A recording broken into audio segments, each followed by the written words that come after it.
Well, good morning and welcome to this week's edition of Coffee with a Coach. You know, you're probably familiar with powerful statements. Statements that are memorable, statements that are remarkable.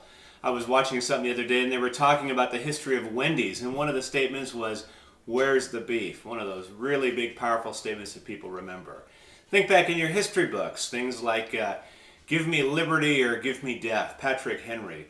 Powerful statements that we remember. You know, there are other statements, though, that I think are pretty unremarkable and pretty unproductive. I call them lame statements. And so this morning, let's talk about a couple of lame statements and how to deal with them. Here's the first one. The first lame statement is, "I know that."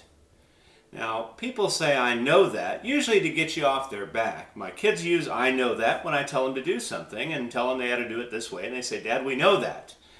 Now, the response ought to be something like this, and this is from my buddy Bruce Johnson, who wrote it in his blog.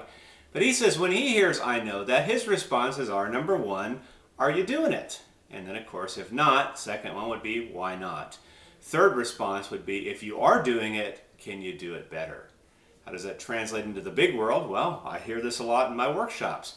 I get a lot of people at the end of my workshops, they say, "You know, that was a good workshop, but a little bit too basic for us." That's another way of saying, "I know that."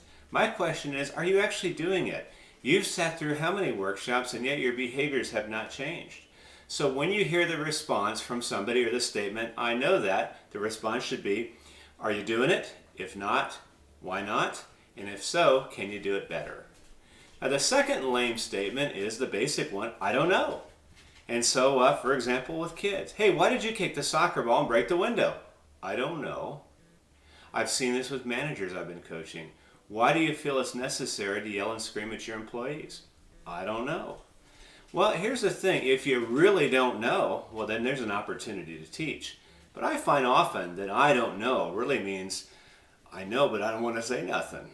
So I learned this response from a nurse manager that had a background in therapy. And what she says is when somebody says "I don't know," respond like this: "Well, if you did know, what would it be?" You see, I think some people might be holding it inside, and you've just given them permission to really say what they really mean, really think, and really feel.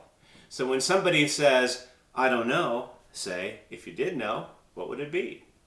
So try those nice responses to those lame statements this week if you happen to hear them, and let me know what happens. You can always reach me at www.askthecoachrightnow.com. Of course, that's where you send me your questions, or you can go to my website, managementfoundry.com, coachmonroe.com, send me an email at coach@contactmycoach.com, or you can call me at 281-8-COACH-8. That's it for this week. I look forward to seeing you next week on Coffee with a Coach.